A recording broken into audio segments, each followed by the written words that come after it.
Hey, WWR listeners and watchers. This is actually future Tim jumping in before this episode begins because the episode you're about to listen to is actually recorded a little while back and before the announcement that WWE was actually going to be doing their Elimination Chamber show in Perth, Australia. And so I wanted to just jump in, let you know that as our guest today, my friend Ben Jones, who is actually from Perth, begins to talk. We kind of talk about the fact of when is WWE coming back. And so right after we finished recording this, roughly, that is when we found out that the announcement had been made just a couple weeks after. So we decided to hold this episode back and release it closer to the Elimination Chamber event and talk about Australian wrestling. So we cover a wide range of topics. Again, just remember, I'm a stupid American trying to figure out everything there in Australia.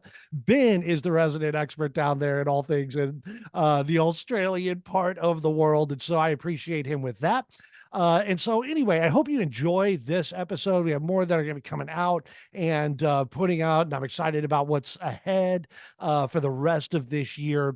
But so if you hear something and you're like, well, what are they? It's already been announced. Just remember this was recorded previously, and we hope that you enjoy it. And now on with the episode.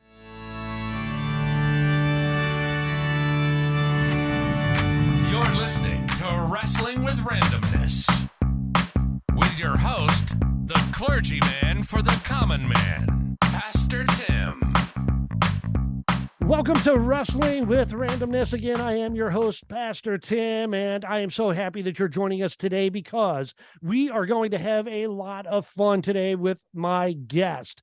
I don't know about you, but I love to learn about different cultures and different things all over the world. It's like ingrained into me from the very first time I ever had the opportunity to step out of my state. Of course, I'm a Missouri boy, so I live right in the middle of the United States of America. And when I got to actually experience other cultures in the United States, I could not stop. I wanted to continue everywhere, wherever, whenever I could. And one of the places that I absolutely fell in love with the most that I had the opportunity to travel to was the wonderful country. They call themselves a country, but come on, let's be honest. It's an island. It's the country of Australia. And our guest today is none other than my friend Ben Jones, and he is one of the co-hosts of a podcast called The Zip Code Bros. And so, Ben, thank you so much for joining me on today's Wrestling with Randomness podcast. Friend, how are you doing tonight? Thank you very much, Pastor Tim. It's a pleasure to be here, and I'm excited for you having this show to launch and get going. Yeah, man. I said, how are you doing tonight? But of course, where you're at, it's daytime. So if the roles were reversed, I don't even know if this would ever happen. If you said, hey, can we record it, in the morning? Because I'd be dead at that time. So thank you for taking the time out of your schedule, man, and waking up early and being a part of this. I appreciate it so much. No, not a problem at all. I've had a coffee, so I'm all good to go. All right, there you go. Yeah, it's too early to be drinking anything other than coffee, I guess.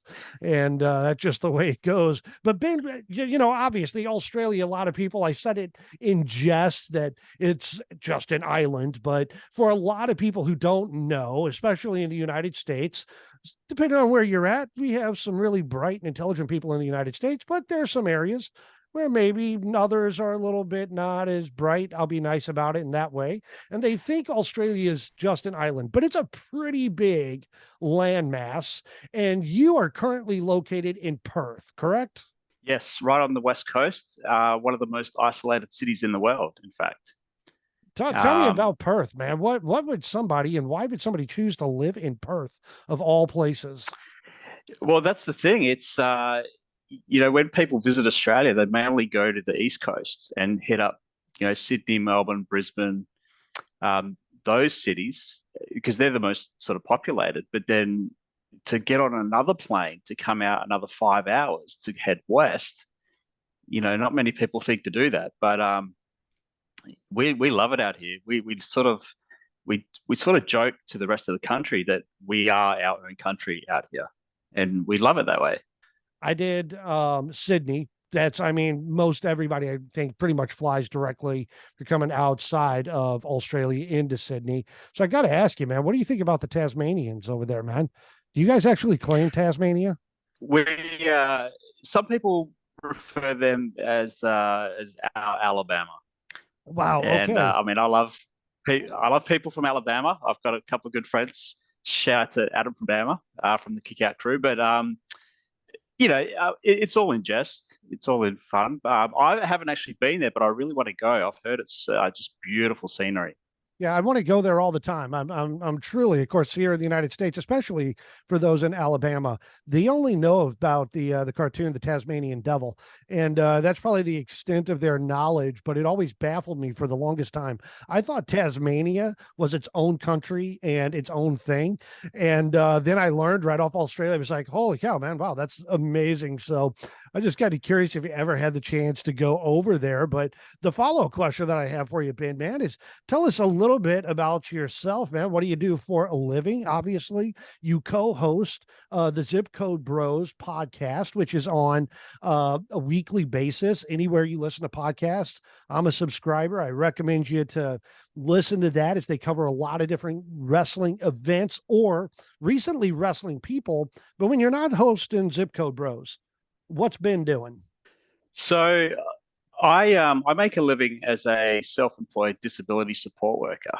So I have two clients that give me sort of enough hours per week.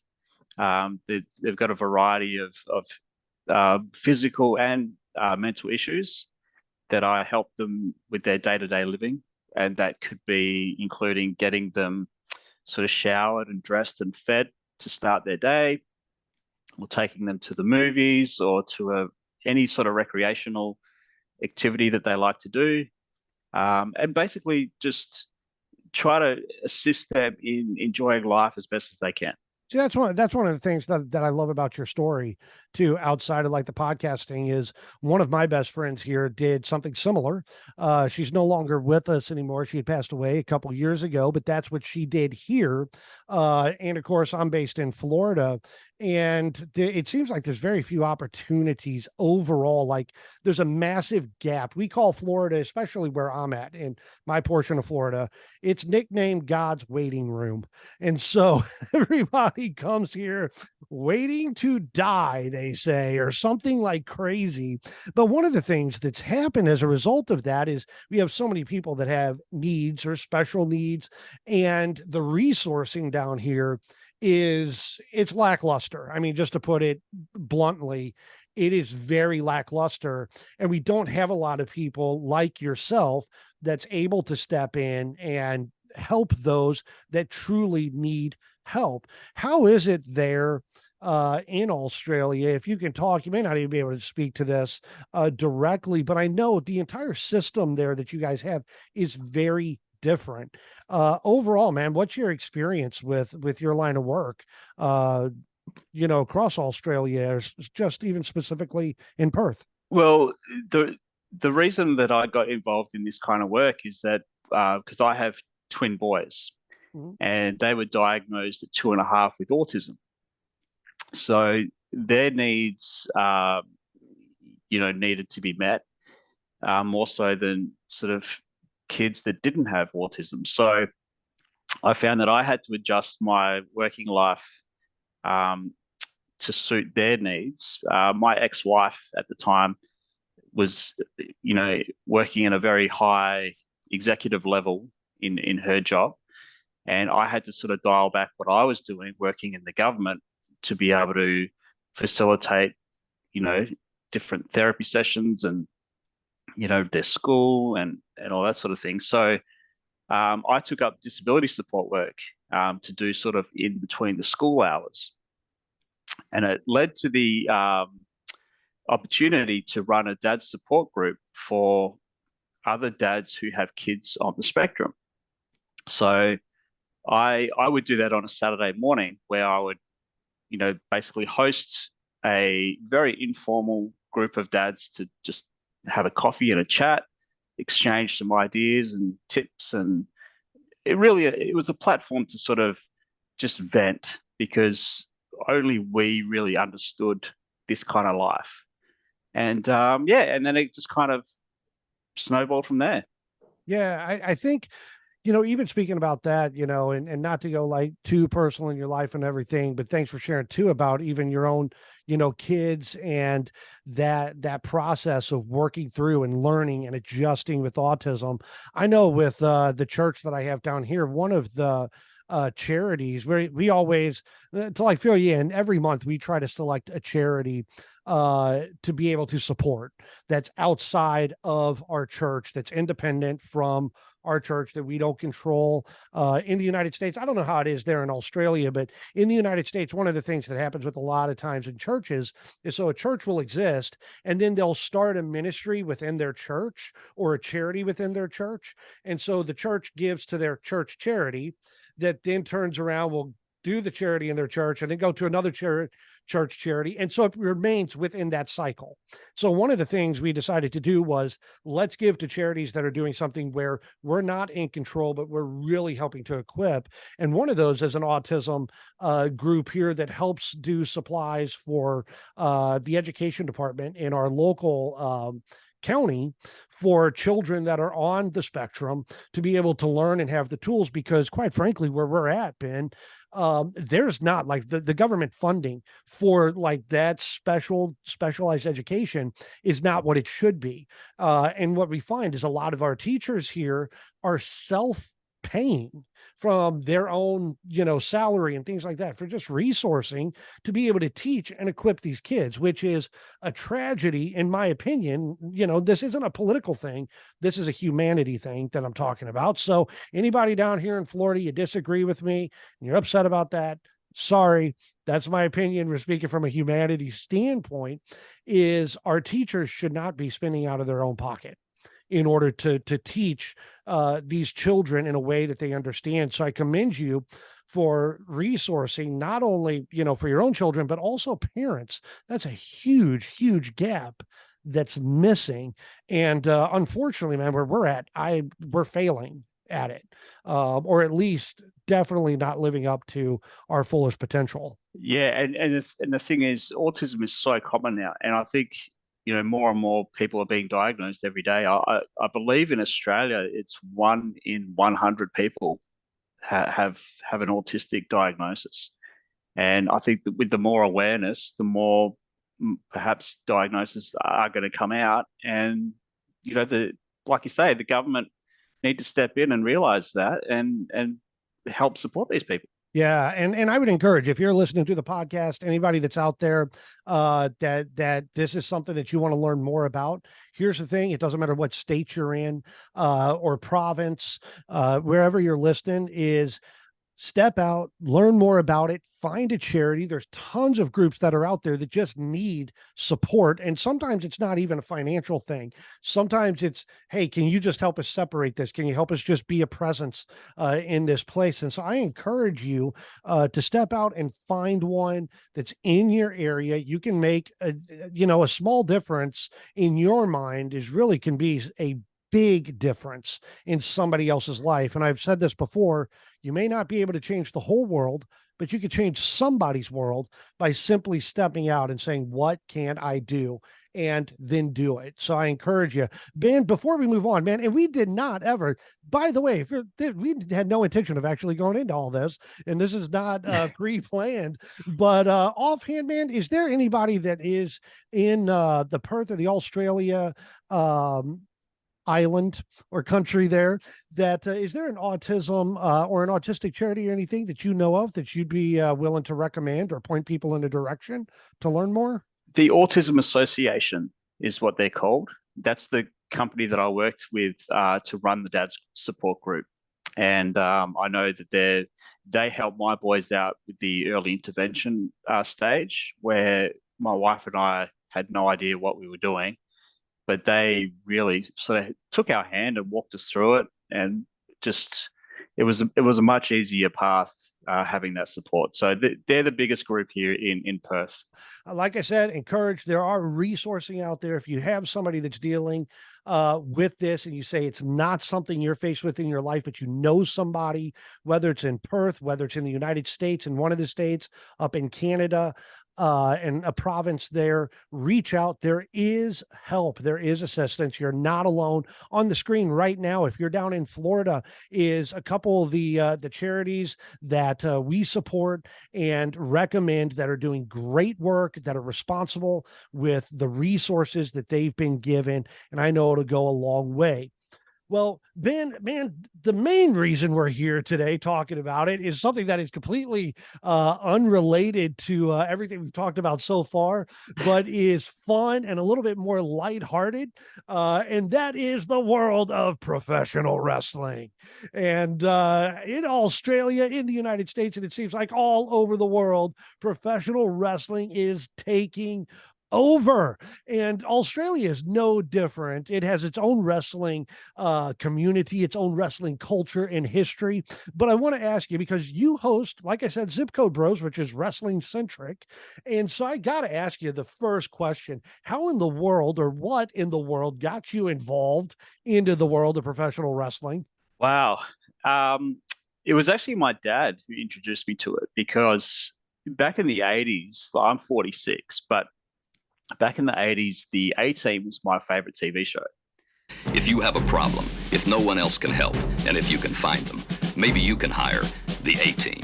Yeah, so I was every Wednesday night I had to watch the A-Team regardless. So one day, because my parents separated or divorced when I was 6, so about the time that the A-Team came around, I wasn't living with my dad.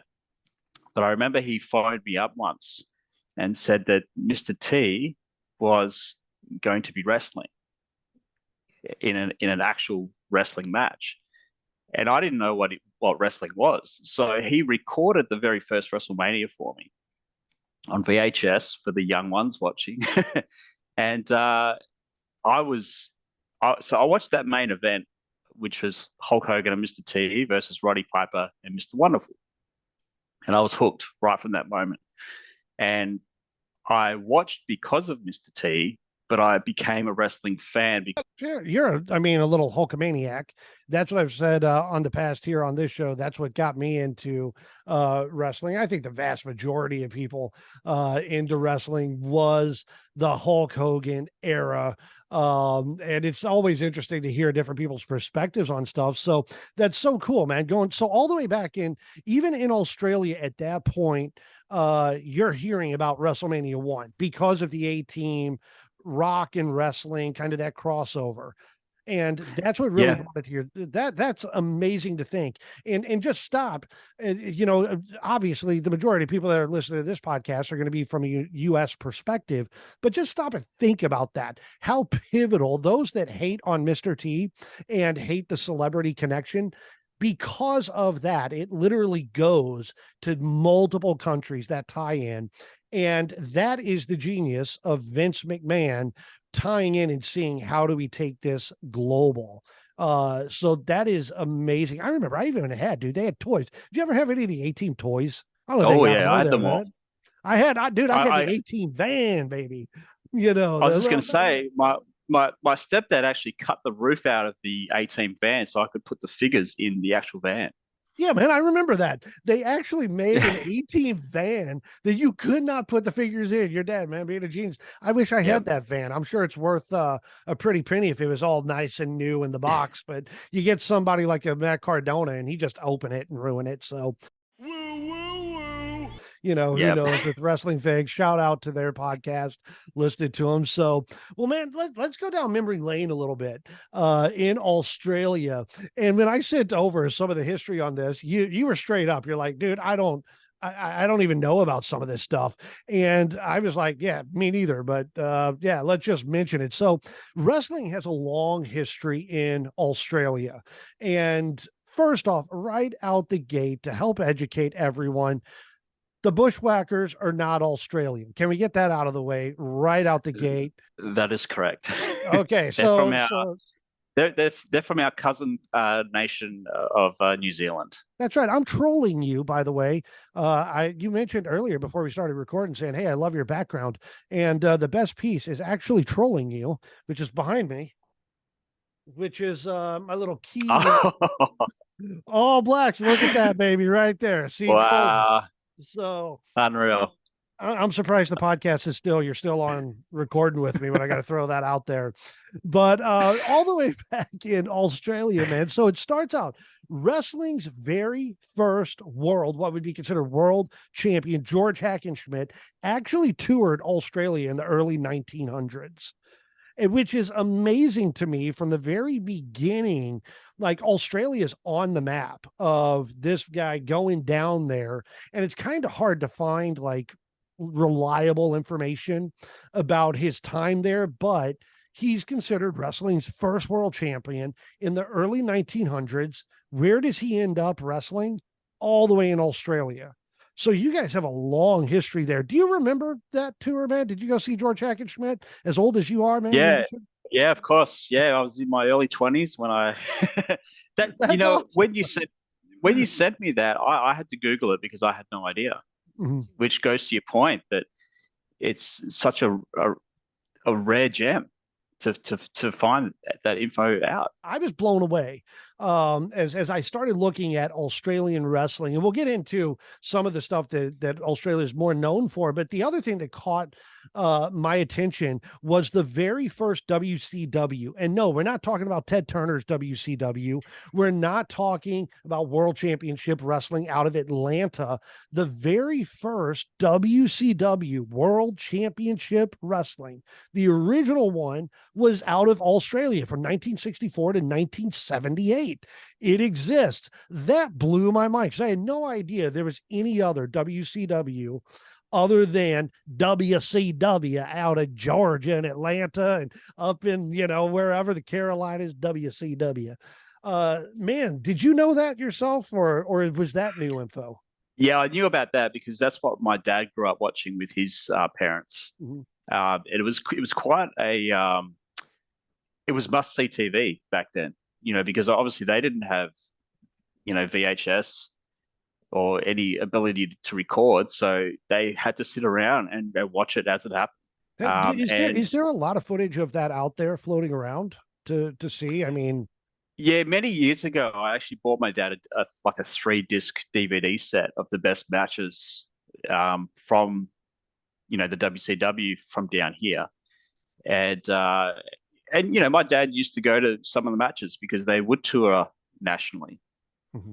and he told me about when he would go there with my grandmother. Back in the day where you could smoke inside. She got so excited, she lit the cigarette and she's yelling at the heels. She puts the cigarette back in her mouth and it's the flame side. So she's burnt her tongue. She got a bit too carried away. So, I mean, think about that though, man. Isn't that what's awesome about professional wrestling? That it can elicit that type of a response out of somebody. That's when you know it's good, man. When people literally suspend disbelief and go at it, man. Did your dad or your grandmother or anything like that, did they ever share like who were the stars they would go and see, or who were the people that connected with them out of that? Did they share that? Well, there's quite a few wrestlers from America that would come over, like Killer Kowalski, I think Gorilla Monsoon, Andre. But locally, Mario Milano was like the guy. He was kind of like our Bruno Sammartino. He had that sort of European, heritage, and made a name for himself over here. That's what I was wondering too, because so many of, especially in that era, every territory seems to have their guy. Like if you went to, WCCW down in, the Von Erichs, it's them. Sammartino, every place had their guy. And I was wondering who was WCW Australia's guy that's there all the time, that people are like, that's our man. So that's interesting. I have to look up, man, and see if I can find some stuff and view on it and see some matches. It'd be awesome. So I know WCW Australia. So from what I saw, it goes out of business, or at least goes off the mainstream in 1978. And so you have a few years there before WWF decides that they're going to take their first shot at Australia, and they decide to do WWF. Vince McMahon's WWF does his first shot at the Australian market for a tour in 1985. It goes to Melbourne, it goes to Newcastle, Brisbane, but it also goes to Perth, and that is in 85. Man, do you have any memories of that time or awareness that now you've got this company that's coming in?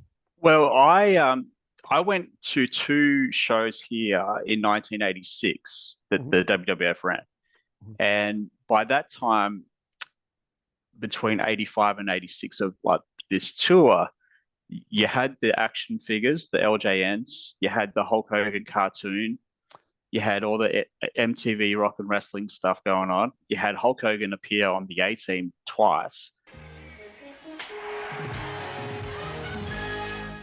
So there was already that sort of global, awareness of what the WWF was. So being able to see in person, like the Iron Sheik, Georgie Animal Steel, Cowboy Bob Orton, these sort of guys in person, when you are familiar with them from the first couple of WrestleManias, it was outstanding.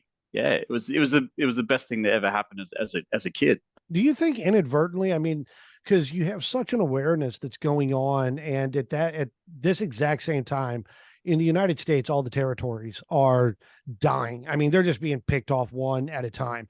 Do you think that with the global market of WWF that's doing what they're doing, do you think that played any role in hurting the independent scene or the Australian non WWF scene? Well, to my knowledge, the independent scene here didn't really kick off until the early 2000s, Mhm. where we kind of, as a nation, figured out, well, hang on, like we can run a show, we can run a promotion. There's no reason why we can't, and that way, it's just an opportunity for younger wrestlers that wanted to inspire to make the WWF one day and have that platform to train. I think, I had recently on Dave Miller, Pondwater Dave, for those that listen, if you're an ad-free shows person, he does Talking Wrestling podcast with Pondwater Dave. You can check that out all over the place too. Great podcast, recommend it. And he made a statement on the podcast that he viewed Vince McMahon Jr. as his arch nemesis because Vince killed all of his favorite wrestling at the time. And so if I can rewind for a moment, going back to that WCW, which is the big, I guess the big guy in Australia, the big company. Do you know, or do you have any insight as to what led to WCW ultimately closing its doors or winding down? I mean, what happened from, the time they started to 78, just seeing the wind down? What is there any reason that they've been able to put out? I don't know the reason, but having said that, a 14-year run for a promotion in Australia, I mean, there was no competition back then. That was the promotion, and I think a 14-year run's pretty impressive. Yeah. Yeah, so it kind of worked in reverse because for us, we had WCW, and then as you said later on in the mid '80s, the WWF, which branched off to independent companies being established. Whereas in America, it worked the other way around. You already had the independent promotions that got swallowed up by Vince. So, yeah, very, Yeah, I very, think very different. okay, so WWF, so follow the timeline with us. Obviously, WWF's there 85, 86. You get to go to a couple shows. Man, what you're seeing people that obviously to me at that time, like 1985, 86, that's like going to see like a live action comic book heroes come to life in the ring. It's they're not normal humans. No, and Georgie Animal Steel, for instance, he was one of my dad's favorites as well. And being able to see him in person, rip open the turnbuckles and throw the padding around, and he even brought a table in to the ring, which in 1986, who did that? Right. So yeah, it was. But like you said, it's like a comic book or like a real life cartoon. It was just so much fun. As I was doing research on this, and you may have better insight on it, because this is like one of the huge questions I have about Australian wrestling as it relates to WWF. You know, you have WrestleMania 1, 2, and 3 here. It explodes. It's massive in the United States. WWF goes to Australia. They run shows in 85, 86, and then they just seem to disappear. Like they abandon the Australian market in its entirety. Were the shows just not being attended? Was it just too expensive? What happened? Because they wouldn't come back on a more regular basis again until 2002. I mean, you're talking like a 14, 15-year gap. What in the world happened where they just stopped? Well, from what Bruce Pritchard has mentioned on his podcast is the expense. Mhm. And I think by 2002, you know, it was by the tail end of the Attitude Era. And that's a show that I actually went to. I went to Melbourne for it. And it was at a football stadium. And I think the crowd was about 56,000. It was headlined by The Rock, Triple H, Brock Lesnar, triple threat match. Is that the 2002? Is that the 2002 tour around in there? Global Warning. Global Warning. Global Okay. Warning. It was called. Yeah. Yeah. So by that time, the company had, made themselves into a much bigger company financially and could afford to take that risk and run that show. I think too. I mean, how many cities, realistically, if you're doing a tour in Australia, I guess, in the United States, we have enough cities. You could do 50 dates in 50 cities and have, 5,000 people just on an average if you went from coast to coast. How many cities are there, though? You have Melbourne, you have Newcastle, you've got Perth, Sydney. How many more could really hold something of a significant crowd to make it actually profitable? Well, to be honest, I'd say there's only like the top four: Perth, Melbourne, Sydney, and Brisbane. Mm-hmm. The sort of smaller towns that you mentioned, like Newcastle, Adelaide, Tasmania, they wouldn't quite get the sort of 20,000 people that they would need to sort of at least break even. And let's face it, that plane ride from LA to Sydney, it's a good 15 hours. Yeah, man, it's brutal. It's brutal. Yeah. Yeah, as you know, you've done it. I've done it. It's the number one thing. I've told my wife, she wants to go to Australia. The number one reason I don't go back is because I don't want to do the plane ride. Yep. So as a matter of fact, I had somebody in my church. They wanted to go so bad and did not want to be on a plane. They actually took a cruise and cruised there. Spent 2 weeks on a boat and said, I'd rather go on a cruise ship to get there for 2 weeks than jump on a 16-hour flight and fly there. But, if you only have 4 shows, or 4 towns, I think the biggest proof of that, of a failed tour, and I've heard Eric Bischoff talk about this, and it's notorious as far as who owns the footage, but the Hulk Hogan tour, the infamous Australian Hulk Hogan. I can't remember. Was it billed as a farewell tour or just an Australian tour? Yeah, I was at the Perth show for that. Okay. I was so excited. I actually found out that Hulk Hogan was coming here on I think it was my first wedding anniversary. And I was more excited about the Hulk Hogan tour than the anniversary. That could not have helped the marriage, man. No. That's funny. So he just says it's the Hulkamania tour, and it's correct me if I'm wrong. I think because I was listening to I can't remember, it's Strictly Business by Eric Bischoff talking about, or whatever. Were all the shows headlined with Hulk versus Flair? Is that yes. who they okay? At every show, It was the same headline, same card. Yeah, and they did the same cities that I mentioned, like the top 4. Mm-hmm. So I thought, it would have done better than it did, because for people like myself, like Hulk Hogan was a superhero. There's no way that we could see him down here. Mm-hmm. So the fact that he did come here, it was probably 20 years too late, but it's still the novelty of it. It's like the Rolling Stones. Mick Jagger's 80 years old and he's still touring.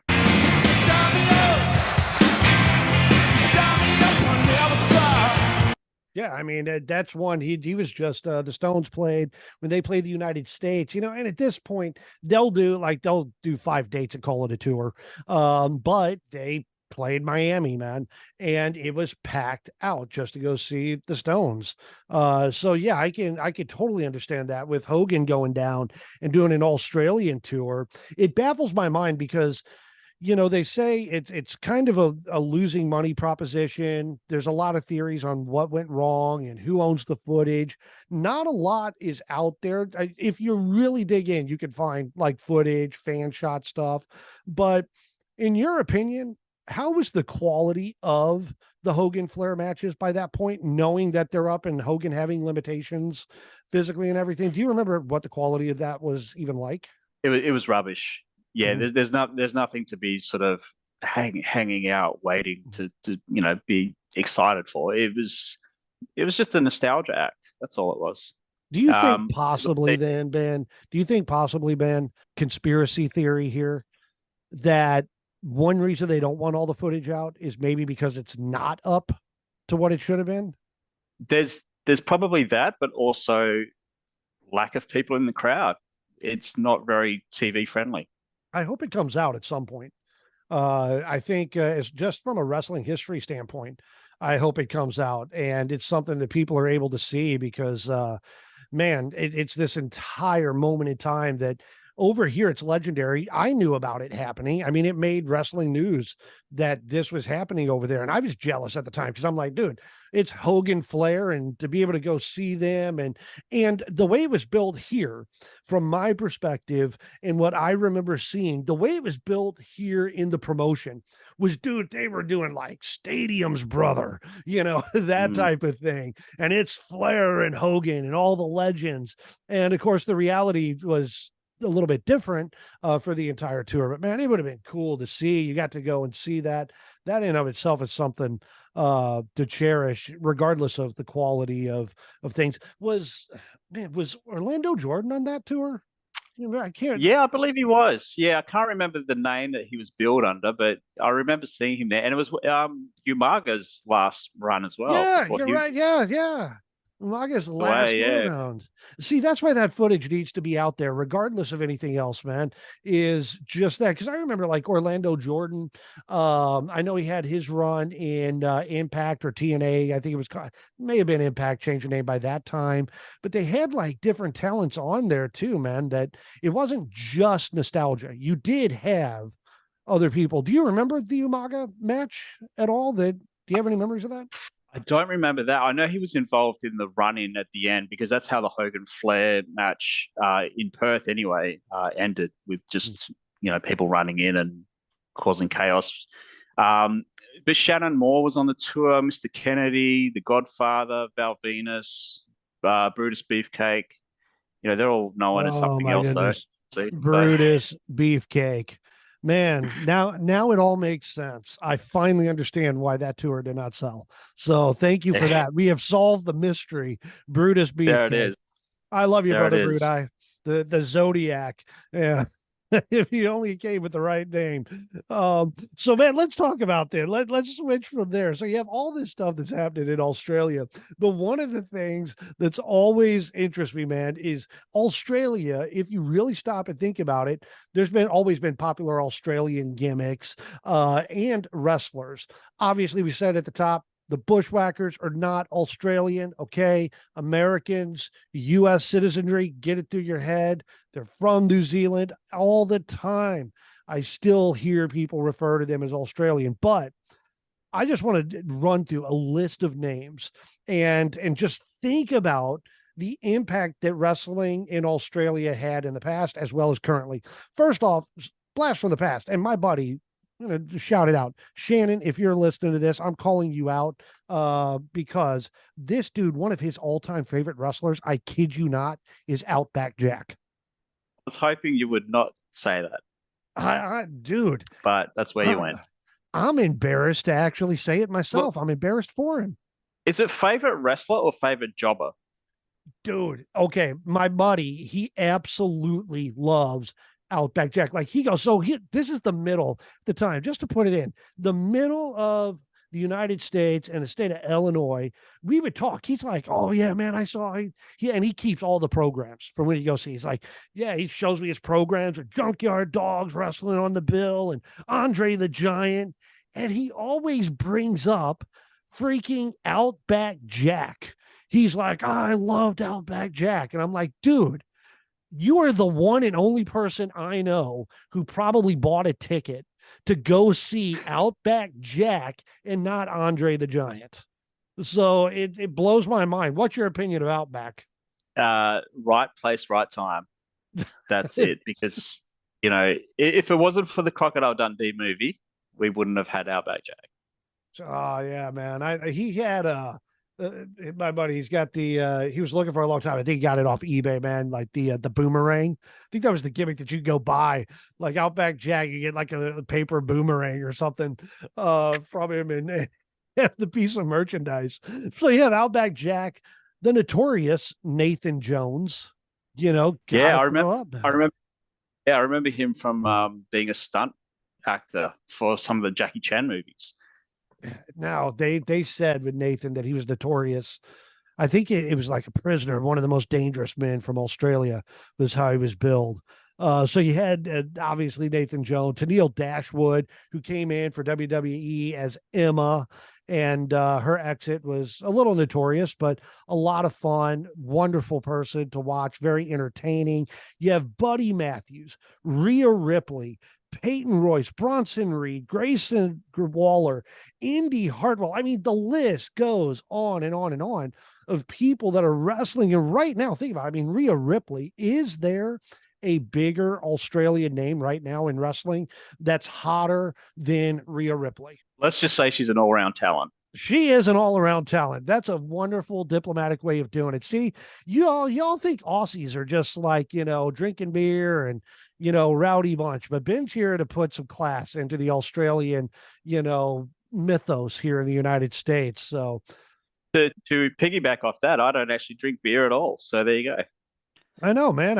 It's been pretty wild, dude. I'm beginning to wonder whether or not you're Australian or not. I'm going to begin to think that perhaps you're more like, I can't think of his name, man. Now, he was born in New Zealand, but he's lived in Australia for quite a while. He was in Gladiator. Russell yeah, Crowe. Russell Crowe, man. My name is Maximus Decimus Meridius. He's not really Australian, is he? No. See, and but Ben, I'm starting to think you're not either. Maybe I'm from New Zealand. Maybe I'm one of the bushwhackers. You could. I got be, the hair man. for it. You were born in New Zealand, then you came back over. So Do one of these.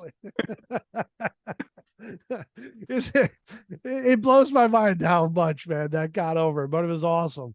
So yeah, man, you've got all of this stuff that's happening, which leads us into like the current state of pro wrestling in Australia today. When you have names, it's all of these names that are in right now, all the different ones that are coming up, like the Rhea Ripleys that's out there wrestling, the Buddy Matthews. So you're going to be seeing Australian wrestlers on your screen, whether or not you're watching WWE or AEW, whether you're checking out Impact, NXT. That's led to a resurgence. Have you seen down in Australia a resurgence of wrestling fandom as a result of all this? Yeah, absolutely. And we were talking about independent promotions before, and I had a look online a couple of days ago, and nationwide, we've got about 50 independent promotions here. In Perth, I think we've got 3 or 4 alone, and then I can only imagine in Sydney and Melbourne how many there would be there as well. And these guys are putting on, some of the promotions are putting on their shows on YouTube every week and running it like really quite professionally. I know currently, at least, WWE is still, they're bringing tours on a regular basis there, and have been touring at least once a year since 2002. The WWE Super Show, it wasn't the Super Show, it was Super Showdown. WWE Super Showdown, which is a premium live event today. I still don't know what that is. I'm too old for that. It's like a pay-per-view thing is what they say it is, but make up your own mind. This happens on October 6th. Sorry if you're looking at me right now. I got to read it because I can't remember this. I'm not Australian. So I think this is a national holiday, by the way, Ben, there in Australia, because it's October 6th, 2018, Melbourne at the cricket grounds. And I have the number written down for some reason, 70,309. Was that the Wow. attendance there? I like that would blow my mind that you can get that many people out for that one show. Well, where they had it, that stadium that you're talking about, that's where our football grand final is played. And the capacity for a football game is about 100,000 people. Wow. So yeah, Yeah. they have 70,000 people at the cricket grounds there. And obviously television. I mean, you guys, what is it? Do you have any international WWE programming that's over there? Like I know there's programming, some shows that are done only in certain markets. Do they do any special type of shows in Australia, or is it just going to be like our main Raw, SmackDown, NXT type stuff? Yeah, just whatever you guys get, we get here. Across different platforms, though, it's like we don't have the WWE Network or Peacock. It's sort of like on cable TV, Good for ESPN. you. You're not missing much. The new Peacock WWE Network's horrible, man. So I miss the Oh, good is old it? days. Yeah, man, it's horrible, dude. God bless them. They got a lot of money for it, so I understand from a financial standpoint. But my lord, it's wonky and all that stuff. But sorry, man, I cut you Wow. off on that. No, I was just going to say, ESPN down here actually have the AEW programming on. So That's that's how amazing. I we was watch going to ask you about AEW. that. Yeah, yeah. How So, is AEW doing down there? Like, is it catching on? What's happening with it? um, it's mainly WWE driven down here still. Like still see plenty of WWE t-shirts when I'm out and about. Not so much AEW yet, but you know, maybe if they ever did a tour down here, that could change. Well, New Japan, Impact, some of those big ones. Any type of footprint? I don't. No, not really. No, WWE is like built into our culture now. I can see that, man. I think it's going to be a difficult to break in. I think once they get a foothold into some place. Did you watch? We at the time that we're recording this, the Wembley event for AEW already happened. Did you get a chance to check it, that show out at all? No, just a few clips on Twitter, like here Yeah. and there. I don't sort of closely follow the current product, Mhm. but still like to sort of keep tabs on what's sort of happening as a very casual fan. I don't know, man. I don't know. It's every single place is different. And the question that I would have for you is what's unique in your opinion? What makes the wrestling market in Australia unique from other markets? Do you have an opinion or thoughts? I think that it's not oversaturated, like in terms of live tours. Like if they came here twice or three times a year, you'd sort of, not be in a rush to go to a show because you go, oh, well, they're coming back in a few months. But if they're only coming once a year, or to Perth, they haven't been here in several years. So if WWE did a show here, it'd get the town talking. So like less is more. So what I'm hearing you say, Ben, is that whoever is running WWE right now, Vince, you need to reach out to Ben, and he's willing to put together a Perth show and show you how it's done, man. Make some money. Come on, Vince, don't leave money on the table. Get that That's exactly Australian what dollars. It's true. So, man, in the time that we have left, because I don't, again, I want to say a big thank you for taking just the time out of your morning to be able to talk a little bit. Again, for those that don't know Ben and what he's doing, he has a podcast that he hosts with several other wrestling fans and just people that want to get together and talk wrestling and about different personalities. It's called the Zip Code Bros. You can check it out through a variety of platforms, whatever you use to listen to podcasts. Check it out. Some of the recent episodes that they've talked about, for instance, an entire episode about Mr. Perfect. You want to learn or hear more about that and just have a good time. Check it out, subscribe, listen to them. But Ben, in the time that we have left, man, can we just go through some fun facts, maybe some lightning questions about Australia, Sure. and you can educate us? I'll All try right. my best. Cool, man. Well, first off, the question on everybody's mind, do toilets really flush in reverse? They do, because when I went to America, the first thing I did when I checked into the hotel, flushed the toilet. You've heard Rumor it. You heard confirmed. it directly. It's amazing. So now I've just saved all of you Americans that are penny pinchers or don't want to spend the time to go find out for yourself. I just saved you a lot of money. That's what we do on Wrestling with Randomness. The other one, man. Does everyone in Australia hunt crocodiles? They don't call me the crocodile man, Nathan. You think this guy's dangerous? You should see what I've got in me shed. Most of them do. Okay. Just figure, man, because that's kind of been an ongoing thing here in the United States. For whatever reason, Australia really has the market cornered on the crocodile entertainment side of things. Yeah, it's just one of those things that we have to live with. We're automatically assumed that we are crocodile hunters, which is not the case. Well, then let's change to a different food. Then, what's your favorite way to cook shrimp? I know what you want me to say. Come on, I'm not. man. G'day viewers, I've just been telling the Yanks how Australia is the best place for a holiday and the friendliest place on earth. Beer's cold and there's plenty of shrimps on the barbie. Shrimp on the Barbie.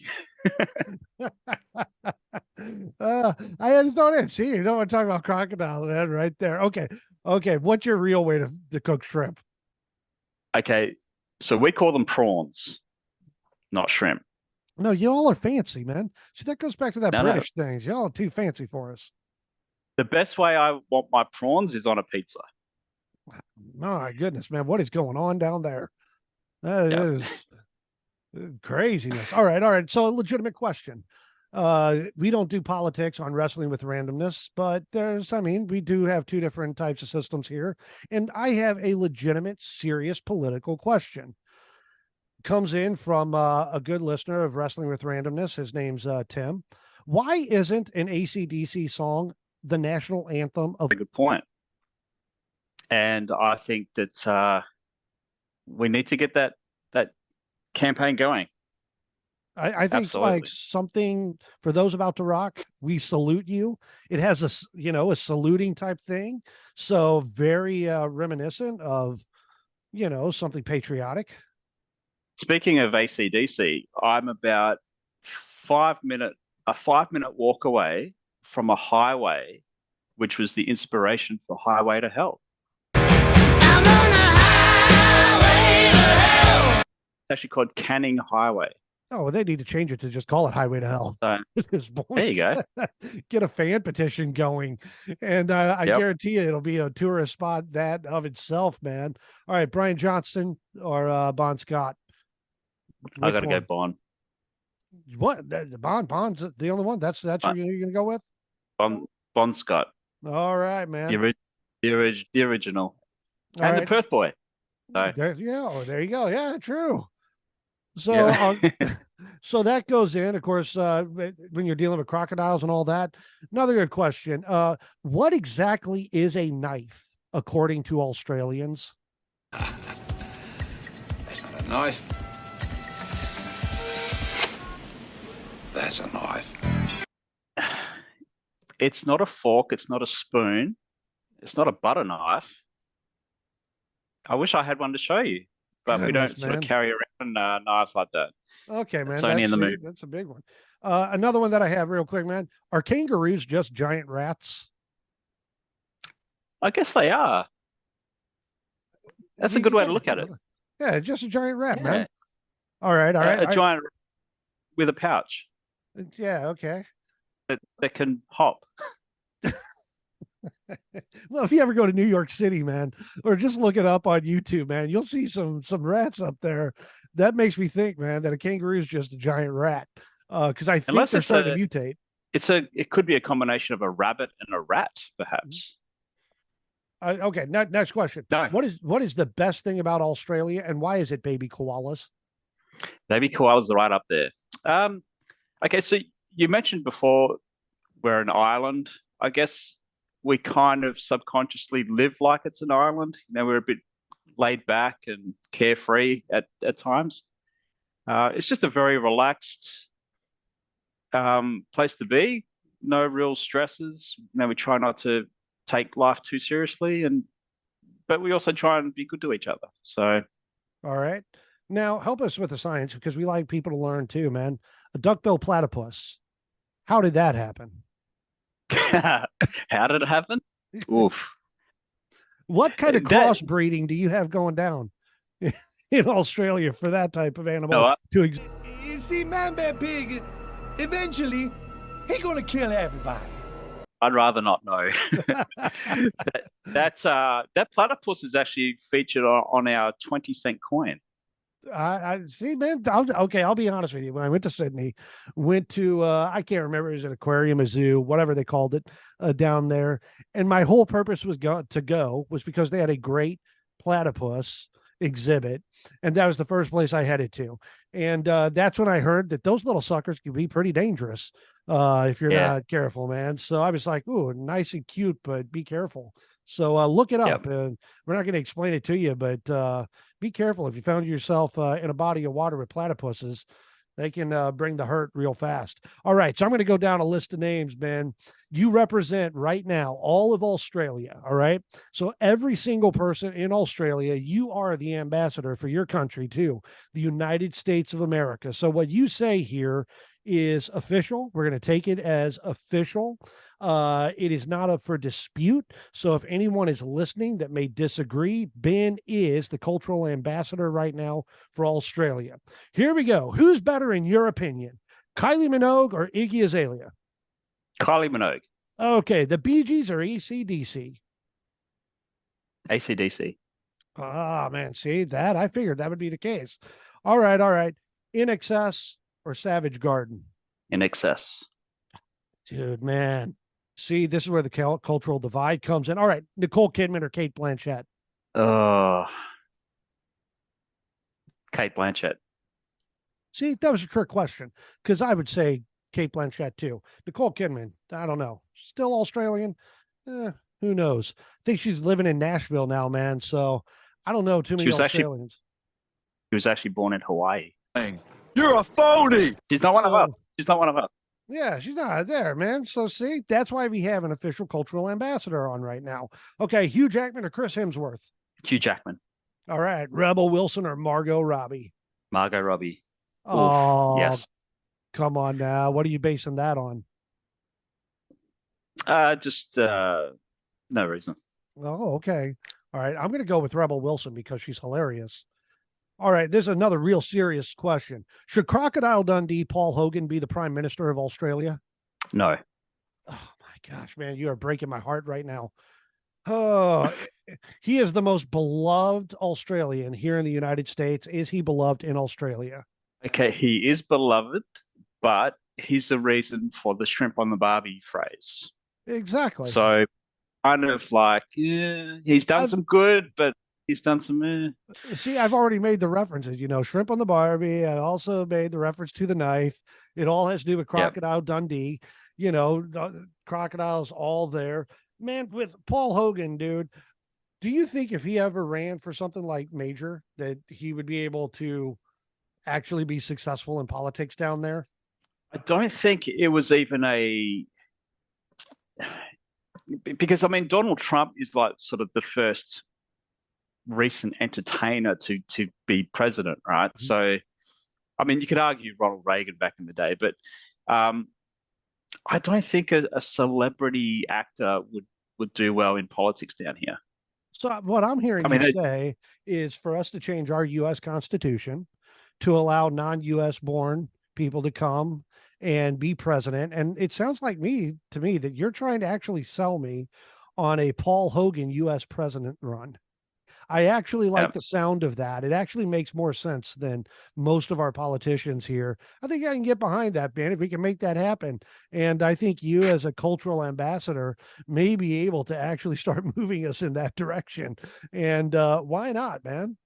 Let's go. Good stuff. Well, Ben, who knows what would happen with all that. On top of that, man, sticking with the crocodile side of things, cannot have a show about Australia and talking about Australia without mentioning the one and only Steve Irwin, the crocodile hunter. They don't call me the crocodile man, Nathan. You think this guy's dangerous? You should see what I've got in me shed. I know for me as a kid, Crocodile Dundee was a movie I watched because all of America watched that. I think that's almost one of the most profitable movies that ended up being made from Australia. But for me, later on was the Crocodile Hunter, Steve Irwin. After all of these years, man, after his death, any stories? What's the opinion? What's the feedback? How do people feel about him now that time has passed since he's no longer with us? Oh, he's always going to be a cultural icon. His legacy is that his family are now in the same, carrying on his mission, Mhm. and they're doing really well for themselves. So yeah, we're proud of that family for Yeah, sure. and of course the zoo we call it a zoo here, but it's still going as far as that is. I think his daughter Bindy's still doing things out there, his wife, all that. So it's really amazing. I think that he really did bring like a different perspective that wasn't, first off, the guy was, I mean, I was like, dude, this guy is the craziest guy I've ever seen. Son of a gun. Now, this is a python, carpet python. I've just taken a bite. He was just nuts when it came to watching his show. But I think his excitement, his exuberance caught the hearts and the minds of people around the world. And whether or not people take him as a joke, the reality is he did so much for conservation and bringing that to the forefront of people's minds. And in that sense, I think, culturally has been one of the most important people that's come out of Australia in the modern like television entertainment age.